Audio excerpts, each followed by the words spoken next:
Mending daripada kepepet nggak bisa hidup. Ayamnya Kiai keluyuran masuk ke dalam kamar, sikat. Saya tadi baru diceritai oleh Kiai Aziz, ternyata beliau pernah berhutang beberapa ayam ke Mbah Kiai Mahrus. Untung mas saya ada di sini, kalau nanti saya pulang dibawahi ayam berapa yang panjenengan beleh, siap saya bawa ke Kediri. Itu katanya ada yang lebih parah lagi, kambing masuk ke kamar, sikat dengan satu dalil, Kiai mesti ridho.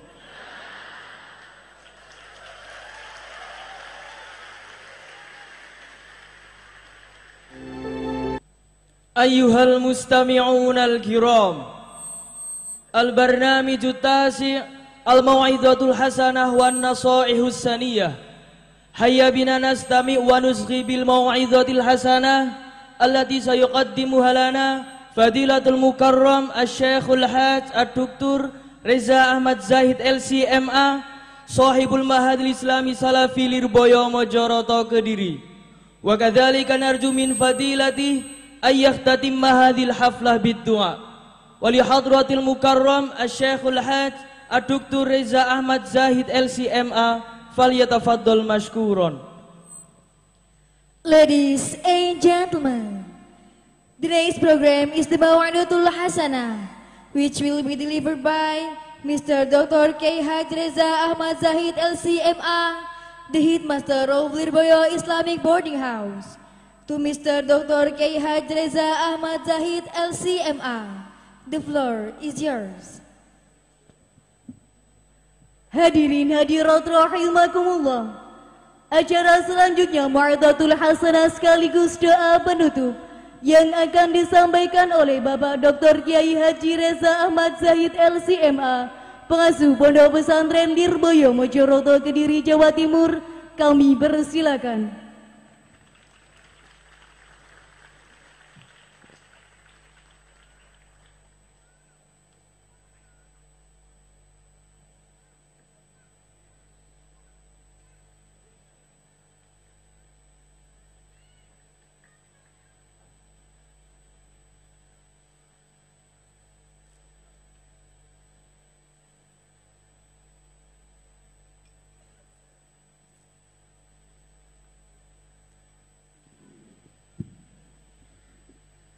Assalamualaikum warahmatullahi wabarakatuh. Kula pengin tambah semangat maneh anggenipun jawab salam. Kula dongaaken sing jawab salami banter, insyaallah utang-utange kesaur kabeh. Kula dongaaken sing jawab salami banter, insyaallah sing dereng gadah jodoh enggal-enggal pikantuk jodoh. Sing sampun gadah jodoh jawab salami masih tetap semangat, insyaallah jodohnya tambah. Maksud kawula tambah istiqomah, jodohnya tambah istiqomah, keluarganya tambah sakinah, tambah mawaddah, tambah rahmah, tambah omah, tambah sawah, tambah mamah. Assalamualaikum warahmatullahi wabarakatuh.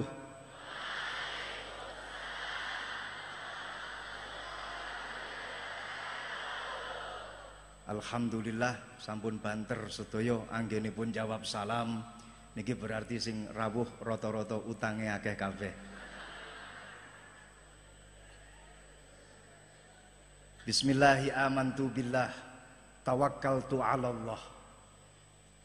Mboten wonten satu ucapan yang patut untuk saya sampaikan di majelis ini kecuali saya hanya tawakal kepada Allah.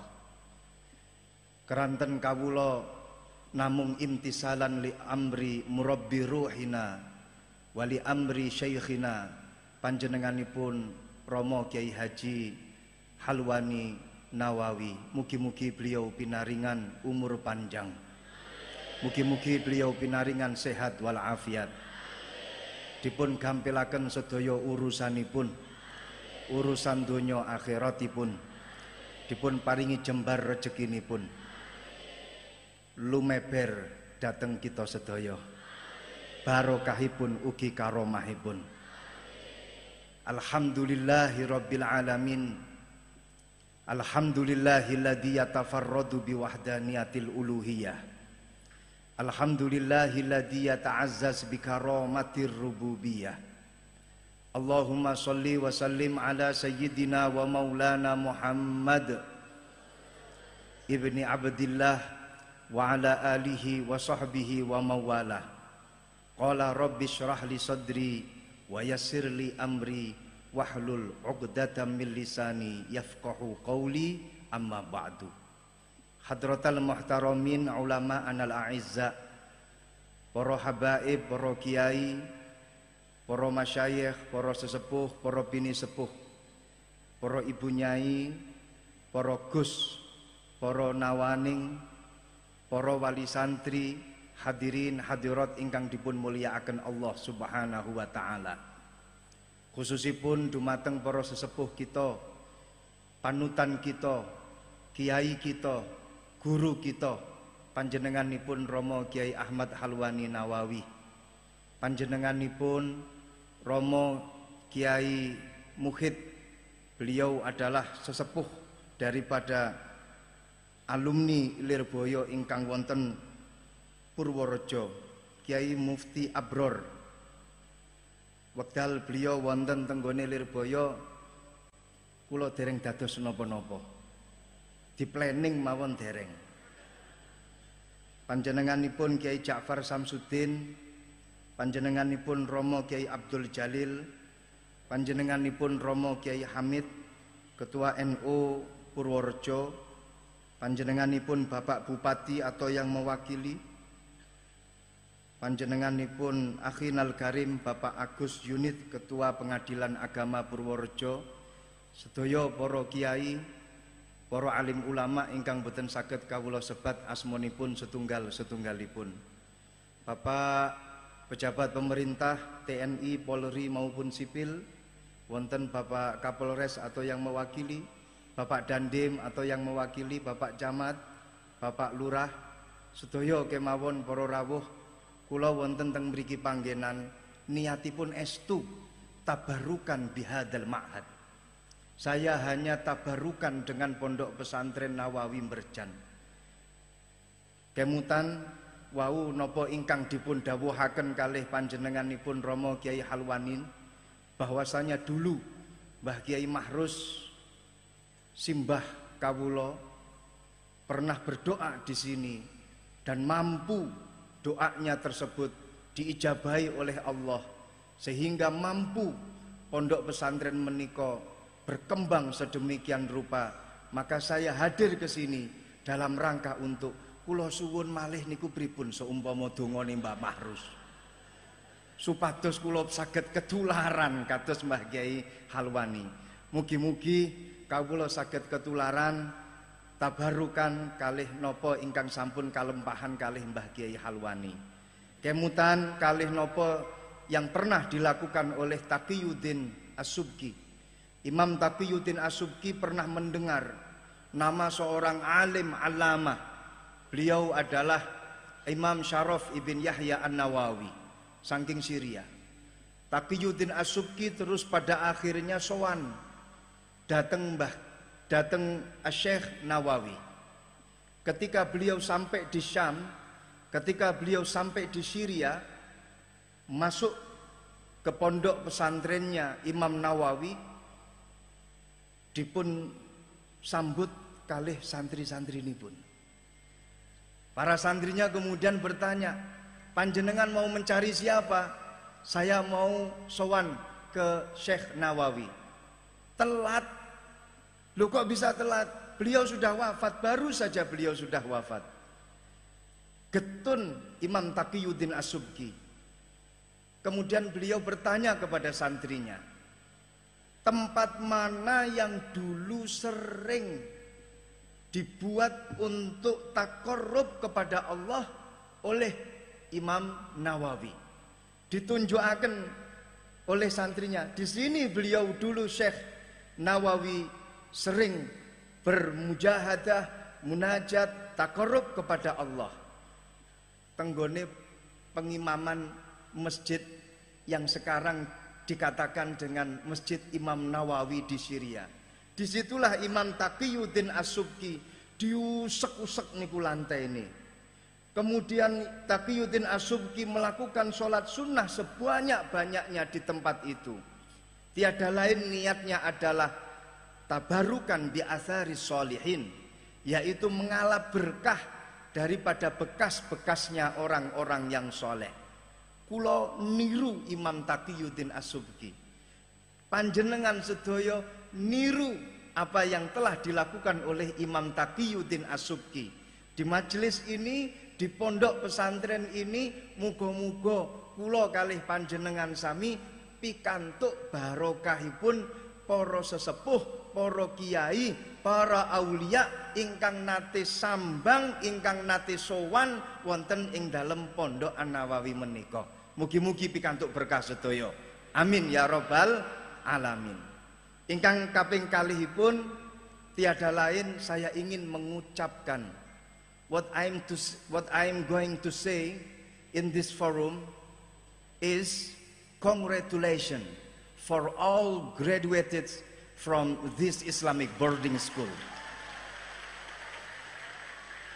Dimanapun saya berada dan dimanapun acara bersama dengan para doktor, kalau saya bukan doktor, saya ini adalah doktor alias mondok di kantor. Karena sering berada di kantor, akhirnya disebut sebagai doktor. Sering saya katakan di acara workshop ataupun seminar, panjenengan kalau ingin mencari orang yang paling intelektual di dunia ini, mudah. Tempatnya mudah, orangnya juga mudah untuk ditemui. Siapa? Para santri. Loh, mereka ketika awal mendengar kok bisa santri itu disebut sebagai orang yang intelektual, karena santri itu sudah menepati syarat-syarat intelektual. Wa min syurutil intelektual salasah. Syarat untuk bisa dikatakan sebagai orang yang intelektual itu ada 3. Ini menurut seorang ulama yang namanya adalah Jacques dari Prancis. Dia mengatakan begini, intellectual person who engage in critical thinking, research and reflection about society. Gus Maulana paham betul? Paham nggih? Kula maknani, intellectual person utawi wong kang den arani wong kang pinter. Iku hu wong mausul alladzi engage kang manjing sapa hu in critical thinking, ing dalem pemikiran kang kritis. Reflection taukid niki napa namine niki sebenarnya atof tapi wawune dibuat. Jadi wawu atof niki mahdzuf. Research and penelitian utawa penemuan utawa pengalaman and reflection about society. Lan mikir-mikir ing dalem sekabehane perkara ni umat. 3 syarat ini sudah masuk di dalam santri. 1, santri harus memiliki pemikiran yang kritis. Santri itu Masya Allah, makhluknya Allah yang paling kritis itu adalah santri.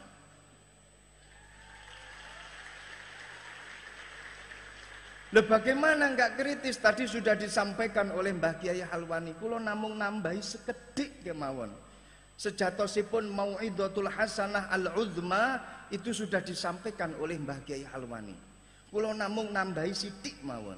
Dados panganan sing paling utama niku sampun panjenengan dahar. panganan ingkang sampun kaaturaken dening panjenenganipun Mbah Kyai Halwani. Lah kula niki namung tandukane mawon.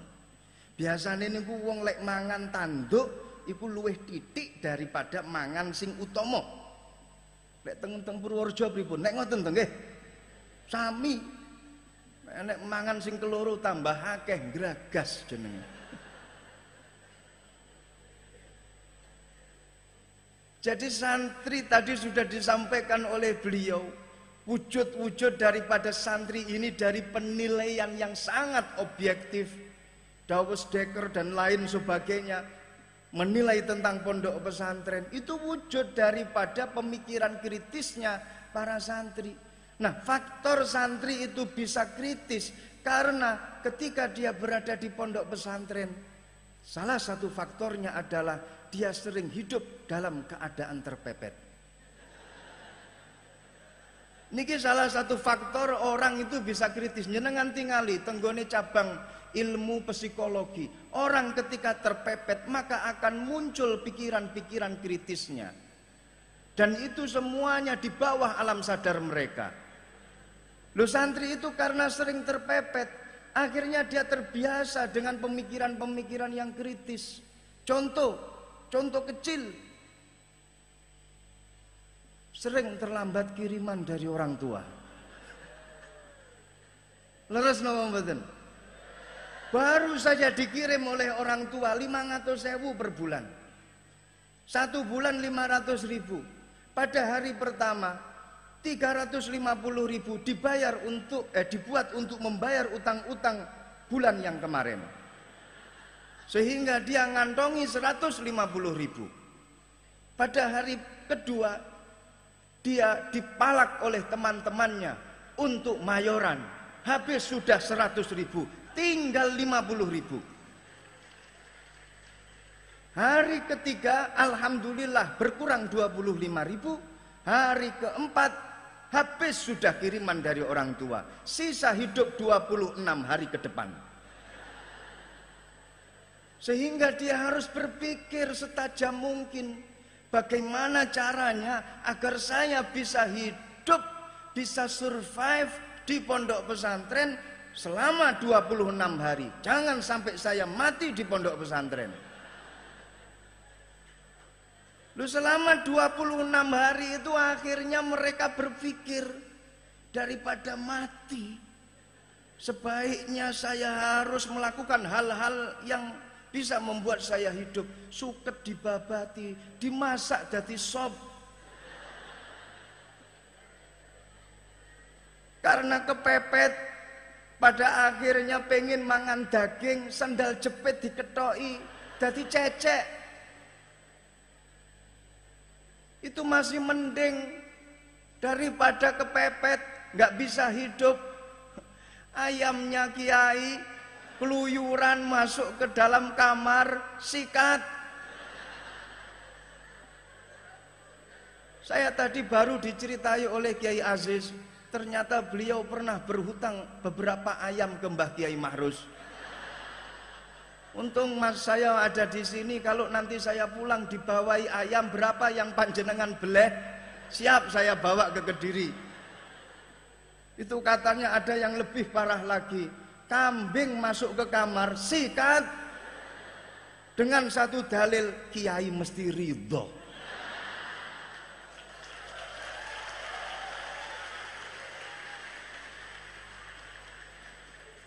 Loh, ini pemikiran kritis ini muncul di sini. Bukan permasalahan ayam itu kecil, bukan permasalahan kambing itu kecil.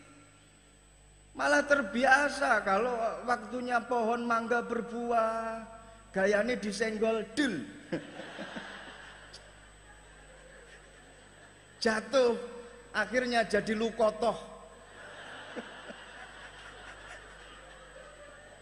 Bukan masalah mangganya, tapi bagaimana dia bisa berelah, bisa merubah hukum syarikoh menjadi lukotoh.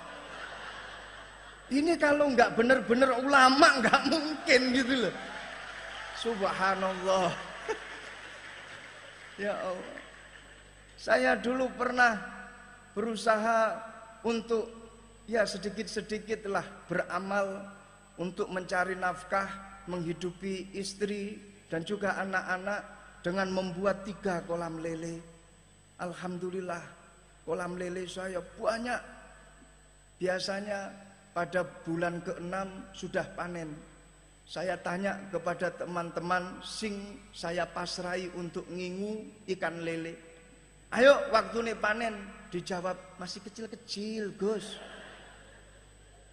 Masa udah 6 bulan saya cilik wae? Enggak, saya diambilkan contohnya sampling lele-lele itu. Iya masih kecil. Kemudian 1 tahun berikutnya, ayo sudah 6 bulan. Dulu yang 6 bulan yang lalu kecil, pasti sekarang sudah besar. Terus saya kecil. Masa iya samplingnya mana? Diambil masih kecil. Ternyata yang besar-besar sudah habis duluan. Masya Allah. Suatu ketika itu pernah di pondok pesantren saya itu ada SMK, jurusan komputer multimedia. Niku nate para rawuh, para kiai, masya Allah, kula tak curhat nggih, nelongso kula sedaya. Tapi nggih pripun malih, saya tak curhat saja, bukan Mau'izatul Hasanah. Ini adalah tempat curhat saya. Gawe kolam lele 3, kemudian setelah itu suatu ketika ba'dal maghrib tenggone pondok pesantren sing kula dipasrai niku sepi. Santri-santri seakan enggak ada. Akhirnya kula kan bertanya-tanya dalam hati. Pondok pesantren itu semakin malam semakin rame. Semakin malam semakin rame. Ini isya sepi. Berarti santri enggak ada di kamar. Pengurus saya panggil. Reneo, kemana para santri? Dicek di kamar enggak ada. Ternyata dia ada di ruang kelas madrasah. Pas malam Jumat di ruang kelas madrasah nonton film Ada Apa Dengan Cinta. Pakai laptop kecil ukuran 2 kilan kali 1 kilan. Yang nonton 25 orang. Ketahuan oleh keamanan, kemudian digiring ke rumah saya. Seperti biasanya kalau ada santri yang melanggar berarti harus dipopol, gundul plus guyur. Alhamdulillah 25 kepala habis saya potong rambutnya. Dan sampai melecetkan tangan saya. Akhirnya gara-gara melecetkan tangan pengasuh harus ditambahi takzirannya. Gara-gara siro kabeh melecetkan tangan saya, berarti harus saya tambah. Selain digundul guyur, harus masuk kolam lele. Dan jangan berani-berani untuk mentas dari kolam lele sebelum ada perintah dari saya. 25 orang masuk ke kolam lele. Saya masuk ke dalam rumah, kecapean, saya ketiduran. Dibangunkan sama istri saya, bah jenengan wau nembe nyemplung neo anak-anak wong tenggone kolam lele, belum jenengan entas. Masya Allah, saya kaget. Begitu saya masuk, begitu saya keluar dari rumah, niki konco-konco santri podo rame kabeh, tapi saya tidak terpikir sama sekali. Akhirnya mereka saya suruh untuk keluar dari kolam. Cukup, cukup, keluar, cukup. Sekarang bagian minuman saya datang.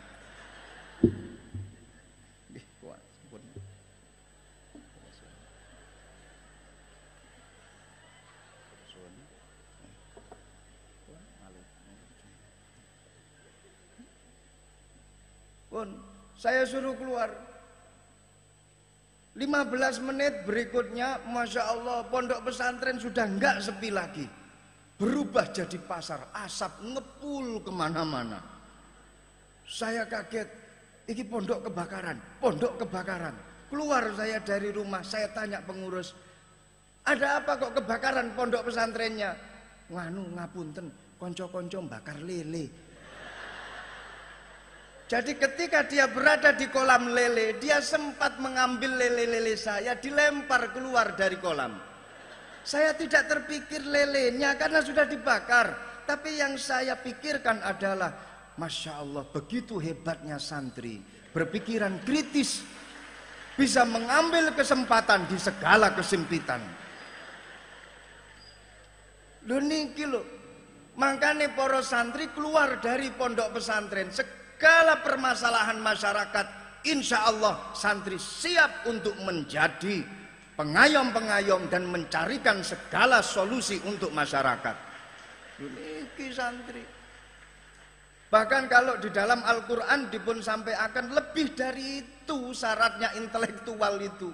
Dan itu juga dimiliki oleh para santri, yadhkurunallaha qiyaman wa qu'udan wa ala junubihim wa yatafakkaruna fi khalqis samawati wal ard.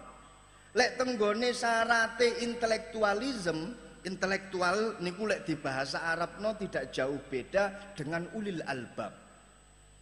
Kalau menurut mereka mendefinisikan intellectual person adalah orang yang punya pemikiran kritis, Al-Quran lebih dulu. Yang dimaksud dengan orang-orang yang intelektual adalah dia berzikir kepada Allah di setiap tingkah lakunya, dan sing dipikir gak cuman masalah donya tok.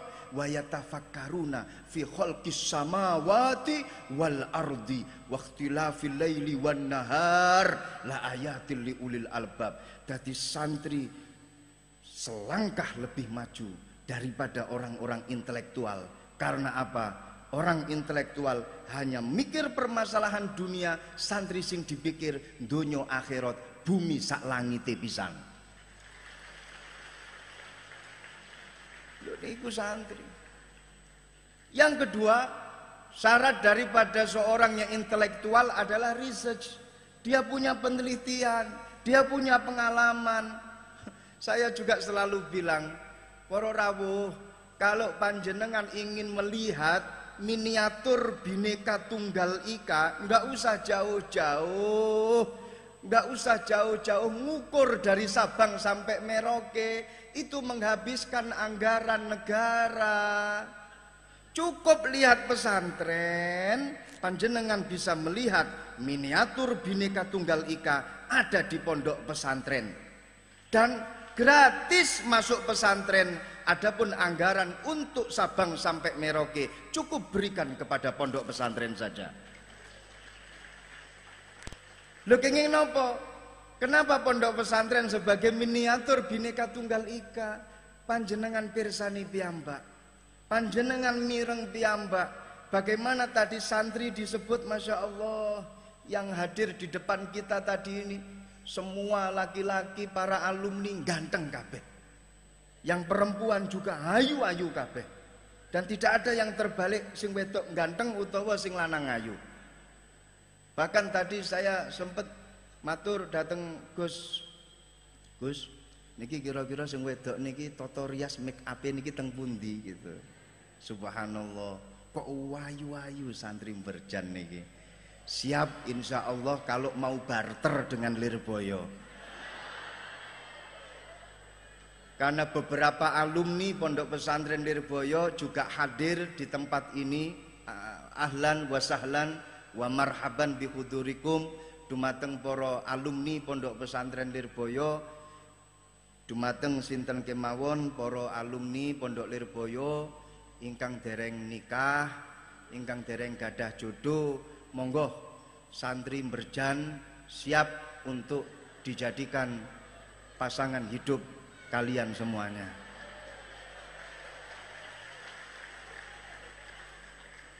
Panjenengan pirsani di depan tadi ini, kenapa kita sebut pondok pesantren adalah miniatur Bhinneka Tunggal Ika? Tadi disebut dari Lampung, ada Lampung Timur, Lampung Barat, ada dari Jawa, ada dari Madura, ada suku Bugis, ada suku Dayak, ada suku Batak, ada, semuanya ada. Sehingga konco-konco santri setiap hari itu kumpul dengan teman-temannya yang berbeda suku. Sing Jawa sering kumpul karo wong Dayak, sing Madura sering kumpul dengan orang Sunda. Bahkan sampai diteruskan sing Sunda besanan karo sing Madura, sing Madura ijol-ijolan adik karo sing Dayak. Setiap hari berinteraksi antar suku. Sehingga jaminannya adalah ketika santri itu keluar dari pondok pesantren, insya Allah sudah terbiasa ketika dia berhadapan dengan makhluk hidupnya Allah dari berbagai macam suku. Ini adalah santri. Dan tidak cuma itu tok. Ketika berada di pondok pesantren, para santri ini juga berinteraksi dengan mereka-mereka yang strata sosial ekonominya itu berbeda-beda. Ketika di pesantren kumpul karo koncone sing sugih, akeh. Kumpul dengan koncone sing melarat, akeh. Kumpul dengan koncone sing kadang sugih, kadang melarat, akeh. Dengan berbagai macam karakter, teman-temannya karakternya macam-macam. Setiap hari mereka berkumpul. Sehingga ketika keluar dari pondok pesantren, dengan mudah para santri itu bisa menyelesaikan permasalahan karena dia sudah terbiasa berinteraksi dengan berbagai macam watak-watuk karakternya masyarakat. Ini santri. Syarat yang terakhir adalah reflection about society.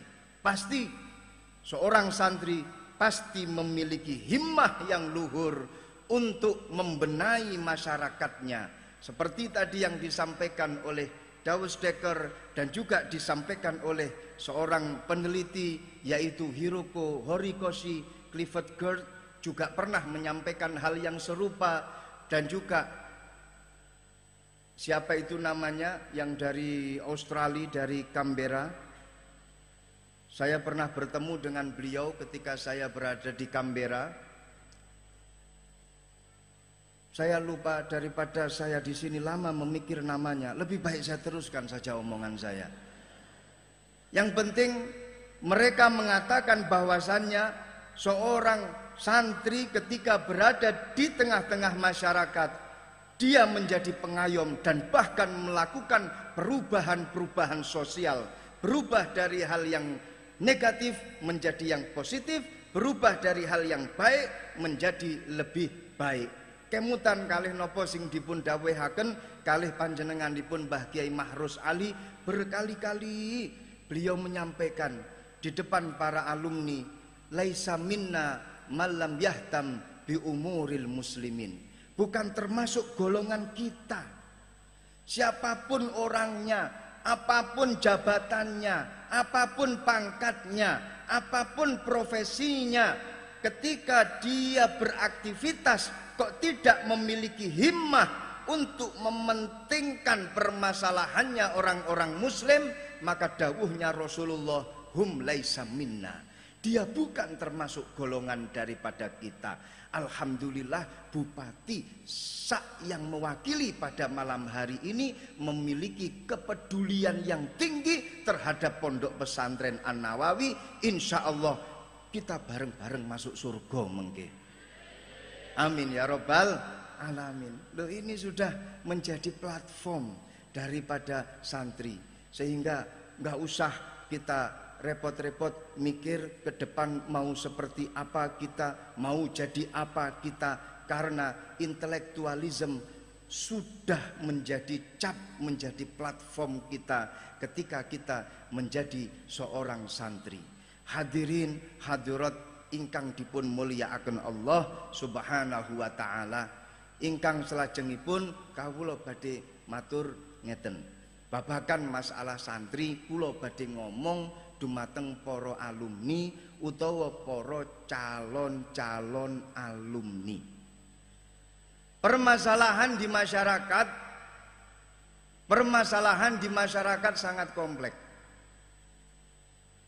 Jenengan jangan sampai terbawa dengan provokasi-provokasi yang bisa mencerai-beraikan kalian karena hanya perbedaan pendapat.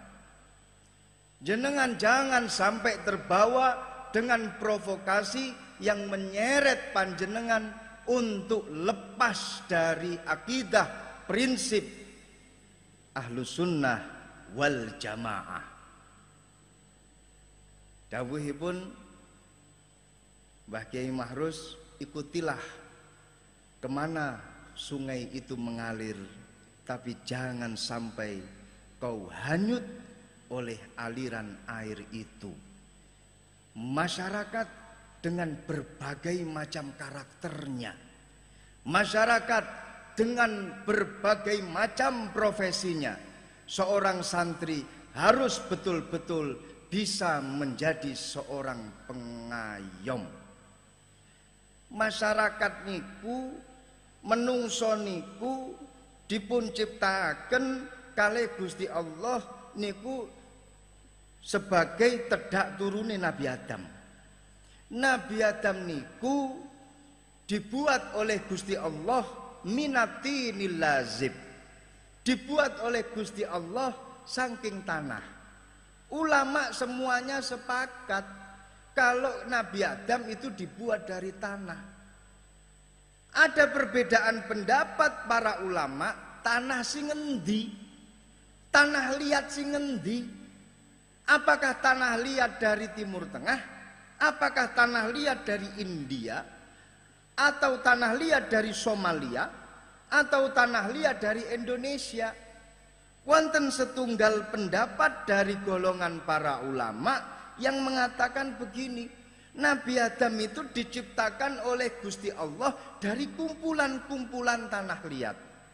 Mbok menawa tanah liate Jawa dijukuk titik, tanah liate Timur Tengah dijukuk titik, tanah liate Syam, Persia, India, Pakistan dijukuk titik, kemudian ditiupkan roh, kun fayakun, jadilah Nabi Adam.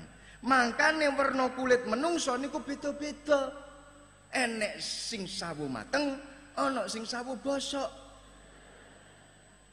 ana sing kuning langsat. Ini mbok menawa kebagian tanah liat Timur Tengah.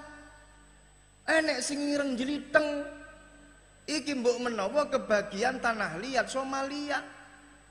Saya pernah punya seorang teman dari Somalia. Ini kulitnya wireng, nyuwun sewu. Tapi beliau ketika saya tanya, apakah kamu bangga dengan kulit hitam yang panjenengan miliki itu? Dia jawab, ana atafakhar bihadal jilid, bilauni hadal jilid. Aku sangat bangga dengan warna kulit saya. Karena apa? Nabi Adam terbuat dari tanah liat. Tanah liat mesti warnanya ireng. Berarti aku lebih original bila dibandingkan sing kuning-kuning utawa sing putih-putih. Sehingga saya ucapkan selamat buat kalian yang kulit warnanya hitam, karena kalian lebih original bila dibandingkan dengan sing kuning-kuning. Ora usah nyesel, ora usah gelisah, galau dan merana gara-gara kulit hitam, karena itu bukti panjenengan lebih original dari tanah liat. Lho niku kolektif daripada tanah liat sing bermacam-macam. Lho karakternya tanah liat itu pun juga macam-macam. Ono tanah liat yang kemudian dihidoni tok, cuh niku iso tumbuh rumput. Ono tanah liat, ono tanah sing bolak-balik disirami sampai 100 ora tumbuh-tumbuh. Ono tanah liat diencepi tanaman, diguyur banyu, dipupuk ping 1000 nggih mboten tumbuh-tumbuh. Karakter tanah macam-macam. Jangan kalian mencoba-coba untuk tanam pohon pisang di Saudi Arabia. Mustahil, karena tanahnya beda. Jenengan juga jangan coba-coba untuk menanam korma di tanah Jawa. Mbok menawa tumbuh tapi gak uwoh, karena karakter tanahnya beda. Makanya karakter manusia itu pun juga berbeda-beda. Enek wong sing dikandani ping 1000 gak mudeng-mudeng, enek wong sing dikandani ping 100 nembe mudeng. Yo enek wong sing dikandani nembe ping sepisan langsung mudeng. Ada juga ora usah dikandani, hanya dikasih isyarat niku langsung mudeng. Niki karakter masyarakat besok yang kalian hadapi ini semacam ini. Loh, kalian harus siap dengan berbagai macam karakter tanah. Tapi alhamdulillahnya di pondok pesantren panjenengan sudah terbiasa dengan berbagai macam karakter manusia. Insya Allah itu adalah permasalahan yang sepele untuk kalian. Selajengipun untuk para santri dan juga untuk para alumni ketika berada di tengah-tengah masyarakat, ampun goyah dengan akidah ahlu sunnah wal jamaah. Ampun goyah dengan kitab-kitab kuning yang panjenengan pelajari di pondok pesantren. Man arada taqaddum fa'alaihi bikutubil mutaqaddimin wa man arada ta'akhur fa'alaihi bikutubil mutaakhirin. Dawuhipun Al-Imam Abdullah ibn Alawi Al-Haddad mengutip dawuhipun Al-Habib Umar ibn Ahmad Al-Attas, barang siapa yang ingin berada di barisan depan maka sebaiknya berpegangan dengan kutubul mutaqaddimin, berpegangan dengan kitab-kitabnya para ulama salaf. Dan barang siapa yang ingin berada di barisan belakang, ya sudah sana ikuti saja kitab-kitab yang terbelakang dicetaknya, terbelakang baru saja ditulis oleh para ulama-ulama zaman sekarang yang tidak mengikuti metode para sholihin, salafunas sholihin. Awake dhewe niki kan salaf. Salaf niku ada min haitsus zaman, ada min haitsul manhaj. Salaf min haitsus zaman, oke. Kita sudah bukan di zaman salaf lagi. Karena kalau menurut hitungan dari dawuhnya Kanjeng Nabi, salaf itu adalah kurunnya Kanjeng Nabi, kemudian alladzina yalaunahum summal ladzina yalaunahum, yaitu orang yang ada di kurunnya Kanjeng Nabi, kurun berikutnya dan kurun yang berikutnya. Satu kurun 100 tahun berarti kira-kira 300 tahun di masa awal Hijriah itu adalah salaf min haitsus zaman. Dan kita hidup 1440 Hijriah. Di tahun ini berarti kita sudah keluar dari zaman salaf. Tapi kita ini adalah salaf min haitsul manhaj. Kita ini adalah salaf dari sisi metode kita dalam belajar, metode kita dalam hidup. Kita ini adalah orang-orang yang salaf karena kita mengikut pada orang-orang pendahulu. Sanate awake dhewe niki kan Masya Allah lurus datang Kanjeng Nabi. Lurus. Sanate awake dhewe Masya Allah, apa yang kita lakukan di dunia ini nyuwun sewu, kula badhe ngemutaken ad-dunya kulluhu, ad-dunya halaluhu, ad-dunya haramuhum hisab. Teng donya kabeh halal haramin donya niki sedaya niki dihisab. Perkara haram dihisab, perkara halal nggih dihisab. Besok awake dhewe niki ditakoni karo malaikat. Contoh, jelas kalau perkara haram pasti dihisab. Kalau perkara yang halal, contoh kaya ngombe gawe tangan kanan sunnah. Ngombe gawe tangan kanan niki kan sunnah. Lah besok niku teng akhirat niki ya dihisab. Kula ngombe gawe tangan kanan, contoh niki. Alhamdulillah. Setelah ngombe ngomong alhamdulillah sunnah. Lah perkara-perkara sunnah seperti ini besok tenggone akhirat niku ya bakal dihisab. Dipun tangleti sampean benjing, sampean karo malaikat dipun tangleti.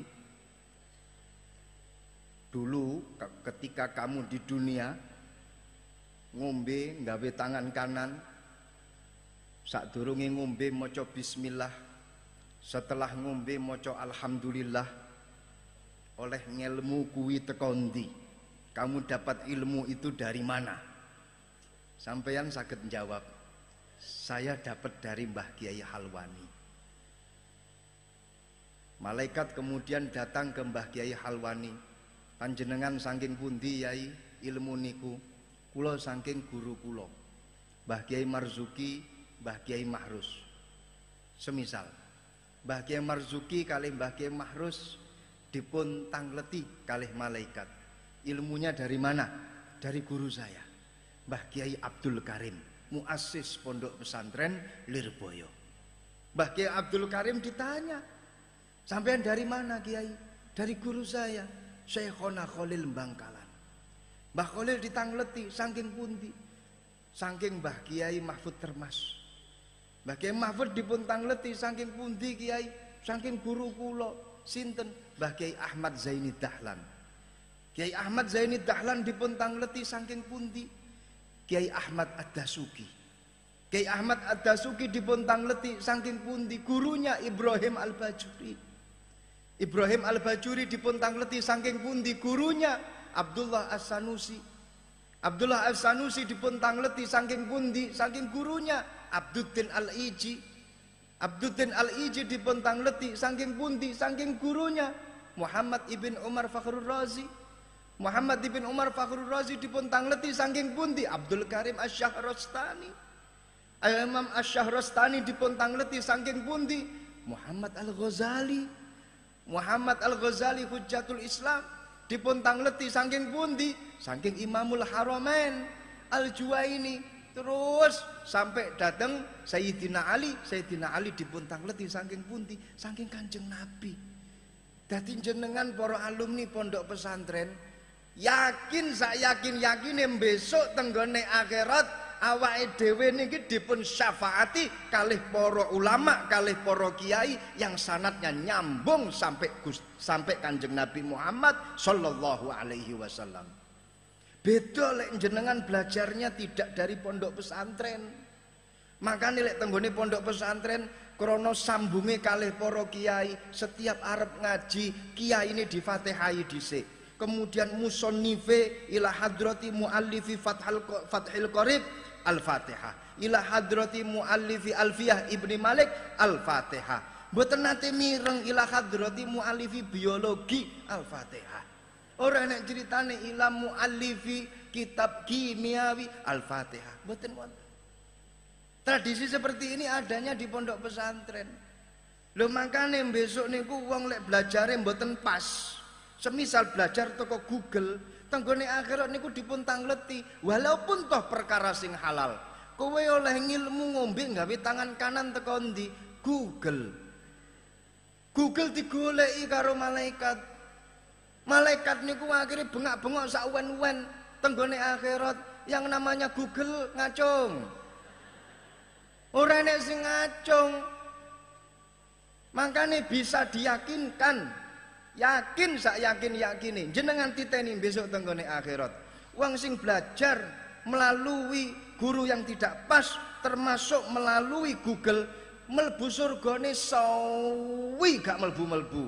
Awake dhewe sebagai santri mlebu surgane cepet krana gandolan surbane para kiai. Alhamdulillah. Dadi awake dhewe niki salaf min haisul manhaj. Dan jangan sampai keluar dari manhaj para ulama salaf as-saleh ini. Asy-syaqiyyu man kharaja an manhaji aslafihi. Orang yang sangat merugi adalah orang yang keluar dari metode pendahulunya. Mereka adalah orang-orang yang merugi. Awake dhewe niki salaf. Krana guru-gurune awake dhewe niki sambung sampai Kanjeng Nabi. Ilmune awake dhewe sambung sampai Kanjeng Nabi. Salaf awake dhewe niku. Dulu ada yang ingin mematahkan metode ini. Ada yang mengatakan, memprovokasi teman-teman santri.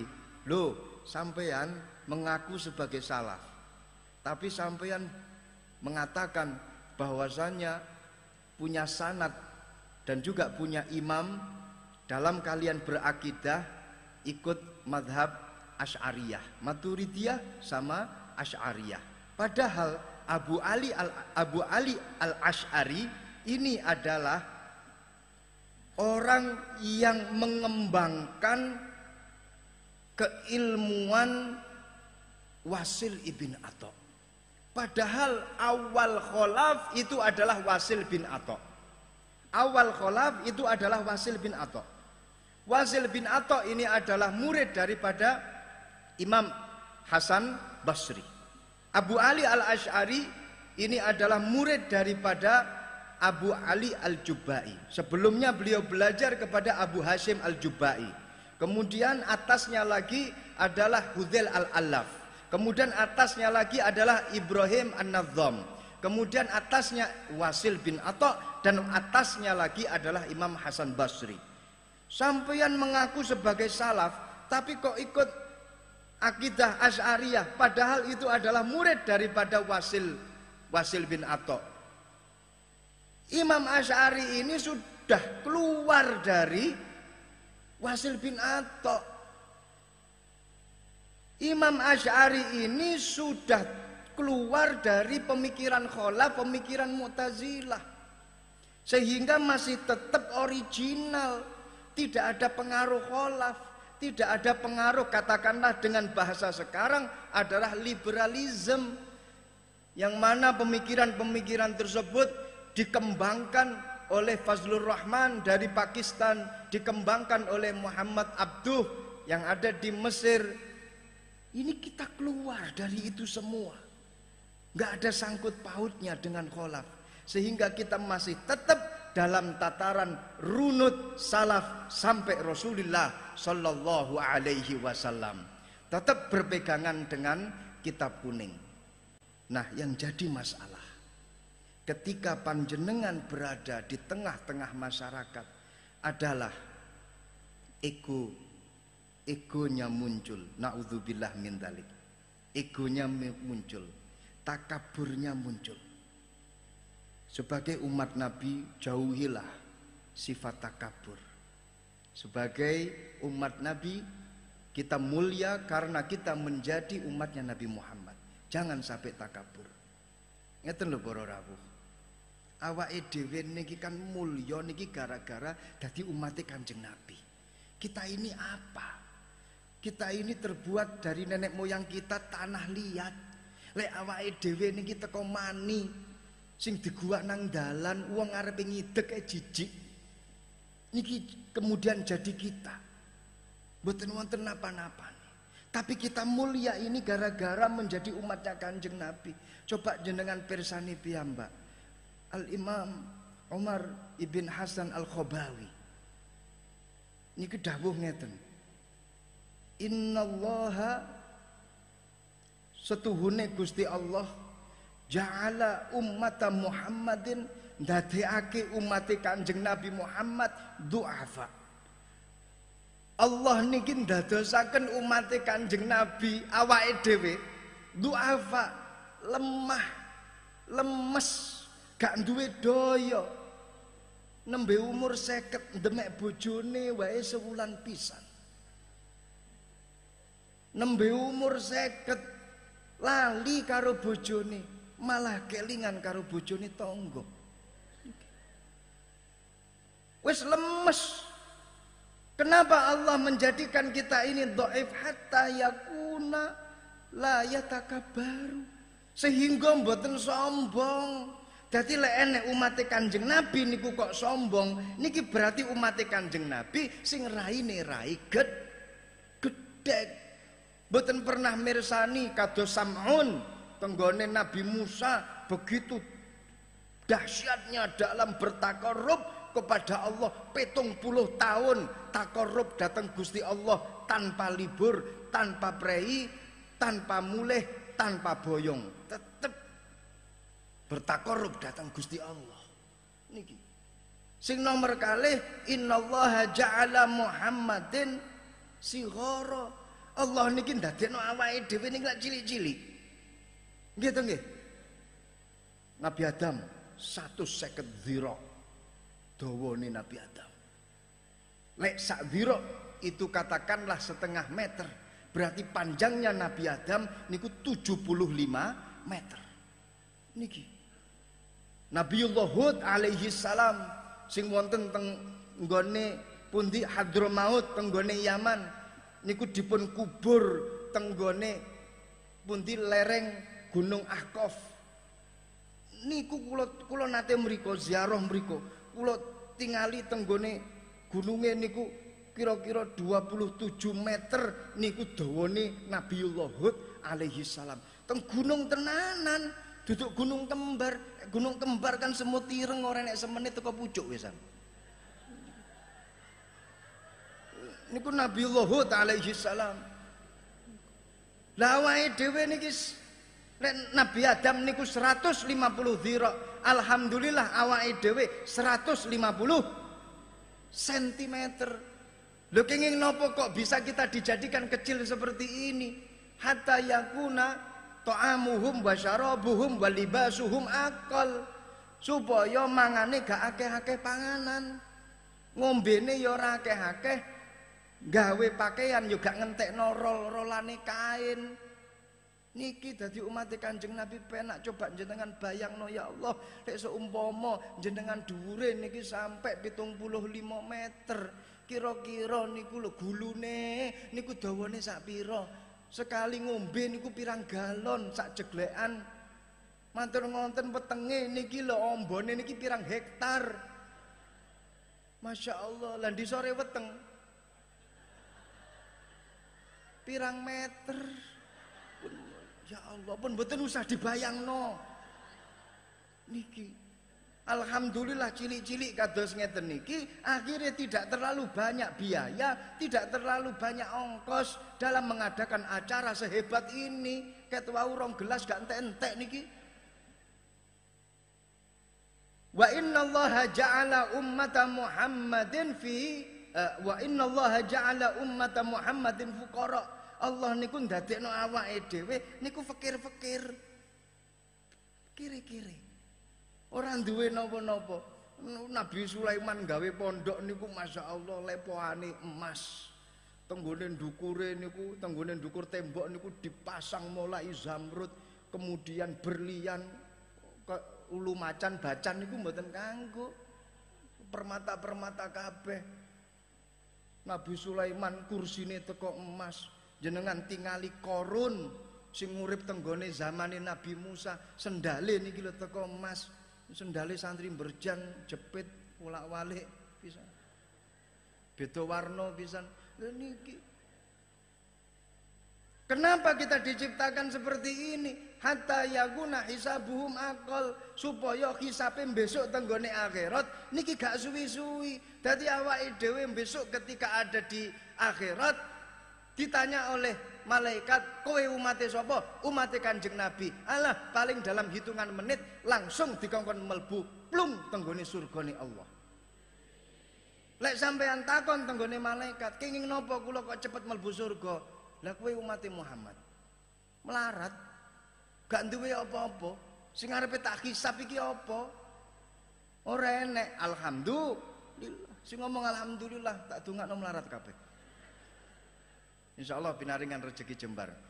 Wa innallaha ja'ala Muhammadin fi akhir zaman. Allah niku ndadekake umate Kanjeng Nabi Muhammad niku tenggone akhir zaman. Ngoten. Kenging napa supaya mboten suwi-suwi tenggone kuburan. Makane awake dhewe niki besok ketika dipendem dalam jangka hitungan tahun kiamat sudah dekat, trompet kiamat ditiupkan, awake dhewe keluar lagi, bangkit lagi dari kuburan. Saya tidak bisa membayangkan kalau kita hidup di zamannya Nabi Adam. Ya Allah, kenging nopo rasane tenggone kuburan jutaan tahun lamanya. Mungkin kita sudah jadi batu berlian yang dipakai oleh orang-orang, atau kita jadi bensin sing dadi BBM mobil. Awake dhewe alhamdulillah nembe dipendem terus kemudian langsung kiamat direalisasikan, kita keluar dari kuburan. Alhamdulillah. Mboten usah takabur. Ketika di tengah-tengah masyarakat, ketika panjenengan takabur di tengah-tengah masyarakat dengan ilmu yang kalian miliki, maka itu namanya al-ilmu hijabun bainaka wa baina rabbik. Kula mireng dipun kandhani kados ngeten niki kalih Mbah Kiai Ahmad Asrori Ibn Utsman Al-Ishaqi. Beliau dawuh aja sampai ilmu dadi hijab, dadi penghalang antara kamu dengan Tuhanmu. Kula pertama kali mireng dawuhipun beliau, kok iso ilmu dadi hijab, ilmu jadi penghalang antara kita dengan Tuhan kita. Biasanya kan ilmu sebagai wasilah untuk kita mengetahui Allah. Laula murabbi, kalau seandainya tidak ada orang yang memberikan kita ilmu, kalau tidak ada guru, kalau tidak ada orang yang mendidik kita, maka kita tidak akan bisa tahu tentang sifat, tentang keesaan Tuhan kita. Lah kok iki enek satu kaidah, beliau mengatakan ilmu bisa menjadi hijab, penghalang antara dirimu dengan Tuhanmu. Kula tangklet akhirnya. Contohnya napa? Ilmu itu biasanya malah menjadi wasilah kita, media untuk mengetahui Tuhan kita. Tidak selamanya ilmu menjadi media, malah justru bisa menjadi hijab. Contohnya napa? Contohnya wong mari pidato, wong mari ngekei acara seminar, orang setelah memberi acara ceramah, orang setelah memberi materi-materi, kemudian setelah dia memberi materi, dia mengatakan, iki lo aku. Lihat semua orang terpana kepadaku. Lihat semua orang menangis gara-gara ceramahku. Ini adalah wujud ilmu bisa mengantarkan kepada takabur. Ilmu bisa menjadi penghalang antara dirimu dengan Allah Subhanahu wa ta'ala. Ketika panjenengan keluar dari pondok pesantren, lah kok malah takabur, lah kok malah sombong, maka ilmu yang kalian dapatkan bukan ilmu manfaat. Itu namanya adalah ilmu yang menghalangi kalian dengan Allah Subhanahu wa ta'ala. Rumiyin, Syekhul Islam Zakaria Al-Ansari, pengarang kitab Fathul Wahhab, niku tahu maca kitab cilik tenggone ngarepan omah. Salah satu murid senior beliau, salah satu santri senior beliau niku lewat ndelok gurune Zakaria Al-Ansari nyekel kitab cilik, katakanlah fikih mabade', katakanlah Safinatun Najah. Murid senior ini Masya Allah di dalam hatinya itu bilang, loh guruku kok nyekel kitab cilik toh, padahal aku nanggone pondok ngajar Fathul Mu'in, lah kok guruku nyekel Safinatun Najah. Wah, ini kalau nggak diingatkan bisa-bisa orang tahu terus menurunkan grade atau menurunkan derajat daripada pondok pesantren kita, daripada murid-murid beliau. Harus saya ingatkan, dielengno kali muridnya, ya Syekh, panjenengan niku lho Syekhul Islam, panjenengan itu mendapatkan gelar Syekhul Islam, tapi kenapa panjenengan itu malah membaca kitab kecil? Malu sama orang-orang, nanti dikira apa dan apa kata dunia. Mbok yaunya kalau kitab sing gede, Ittihaf, Mughnil Muhtaj, sing gede-gede ngoten lho, Bidayah wan Nihayah, gede ngoten, nyekel kok Safinah. Didukani oleh Syekhul Islam Zakaria Al-Ansari, awakmu gak ngerti apa-apa. Wasaltu fi hadhil martabah biwasilati hadhil martabah. Aku iso disebut seperti itu, saya bisa sampai seperti ini, yo gara-gara kitab cilik, gara-gara kitab sing cilik-cilik iki. Yo kudu dihormati. Makane para rawuh, Mbah Kiai Abdul Karim muassis Pondok Pesantren Lirboyo, menurut satu kisah, menurut satu riwayat, beliau tidak pernah sare dalam keadaan sengaja, amdan, tidak pernah sare dalam kondisi nawaitu tiduran lillahi ta'ala. Kenapa? Karena beliau kalau sare dalam posisi dengan berbagai macam posisi, di tangannya selalu pegang kitab. Kitab cilik, kitab gede dicekel kalih Mbah Kiai Abdul Karim. Beliau menurut sejarahnya setiap kali mau mengajar pasti memutolaah. Pasti mau memutolaah walaupun toh yang akan diajarkan itu jurumiyah. Ngajar jurumiyah tetap buka kitab jurumiyah. Dimutolaah terlebih dahulu. Mau mengajar imriti dibuka imritine. Mau ngajar alfiyah dibuka alfiyai. Apapun tingkatannya. Niku Mbah Kiai Abdul Karim.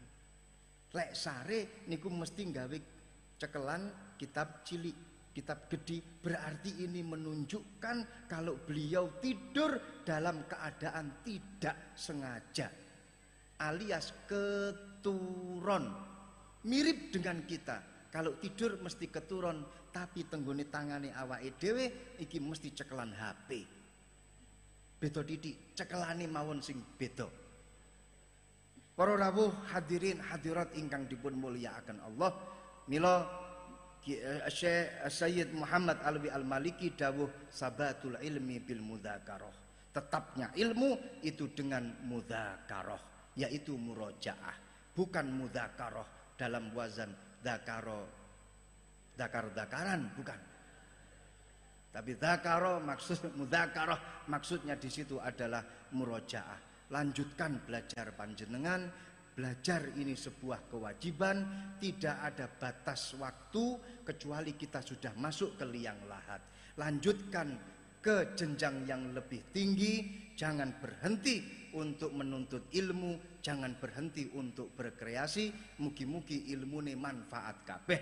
Mugi-mugi ilmune maslahah kabeh. Mugi-mugi ilmune dipun ridhoi kabeh. Mugi-mugi kita kelak nanti di akhirat bersama dengan guru-guru kita. Amin ya rabbal alamin. Wal afu minkum. Wassalamualaikum warahmatullahi wabarakatuh.